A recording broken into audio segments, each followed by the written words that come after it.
ಹೇ friends, ಇವತ್ತು mobile ಮೂಲಕ SSPIDಯ forget password ಮತ್ತು ಪಾಸ್ವರ್ಡನ್ನು ಹೇಗೆ ಚೇಂಜ್ ಮಾಡುವುದನ್ನು ಸ್ಟೆಪ್ ಬೈ ಸ್ಟೆಪ್ ನೋಡೋಣ. ಮೊದಲು ನಿಮ್ಮ ಮೊಬೈಲ್ನಲ್ಲಿ ಕ್ರೋಮ್ ಬ್ರೌಸರ್ ಓಪನ್ ಮಾಡಿ. ಇಲ್ಲಿ SSP ಅಂತ ಟೈಪ್ ಮಾಡಿ. ಇಲ್ಲಿ ಫಸ್ಟ್ ವೆಬ್ಸೈಟ್ ಕಾಣುತ್ತೆ, ಇಲ್ಲಿ ಕ್ಲಿಕ್ ಮಾಡಿ. ನೆಕ್ಸ್ಟ್ ಇಲ್ಲಿ ಮೆಟ್ರಿಕ್ ನಂತರ ವಿದ್ಯಾರ್ಥಿ ವೇತನ ಇದೆ, ಇಲ್ಲಿ ಕ್ಲಿಕ್ ಮಾಡಿ. ನೆಕ್ಸ್ಟ್ ಇಲ್ಲಿ ಫಾರ್ಗೆಟ್ ಪಾಸ್ವರ್ಡ್ ಅಂತ ಇದೆ, ಇಲ್ಲಿ ಕ್ಲಿಕ್ ಮಾಡಿ. ನೆಕ್ಸ್ಟ್ ಇಲ್ಲಿ ಎಂಟರ್ ಸ್ಟೂಡೆಂಟ್ ID ಅಂತ ಇದೆ, ಸ್ಟೂಡೆಂಟ್ ಐಡಿಯನ್ನು ಎಂಟರ್ ಮಾಡಿ. ನಿಮ್ಮ SSPID ಇಲ್ಲಿ ನ್ಯೂ ಪಾಸ್ವರ್ಡನ್ನು ಎಂಟರ್ ಮಾಡಿ. ಕನ್ಫರ್ಮ್ ಪಾಸ್ವರ್ಡ್ ಅಂತ ಇದೆ, ಮತ್ತೆ ಅದನ್ನು ಎಂಟರ್ ಮಾಡಿ.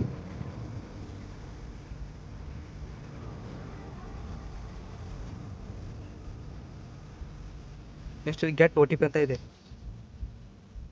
ನಿಮ್ಮ ರಿಜಿಸ್ಟ್ರೇಷನ್ ಮೊಬೈಲ್ ನಂಬರ್ಗೆ ಒಂದು OTP ಬರುತ್ತೆ, OTP ಅನ್ನು ಎಂಟರ್ ಮಾಡಿ.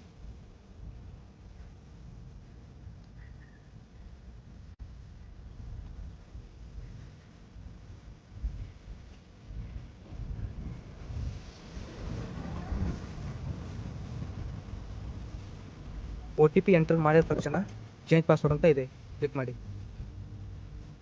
ನೆಕ್ಸ್ಟ್ ನಿಮ್ಮ ಪಾಸ್ವರ್ಡ್ ಸಕ್ಸಸ್ಫುಲ್ ಈಗ ಚೇಂಜ್ ಆಗಿದೆ. ಇಲ್ಲಿಗೆ ಡನ್. ಇಂಥ ವಿಡಿಯೋಗಾಗಿ ಲೈಕ್ ಮಾಡಿ, ಶೇರ್ ಮಾಡಿ, ಸಬ್ಸ್ಕ್ರೈಬ್ ಮಾಡಿ. ಧನ್ಯವಾದಗಳು.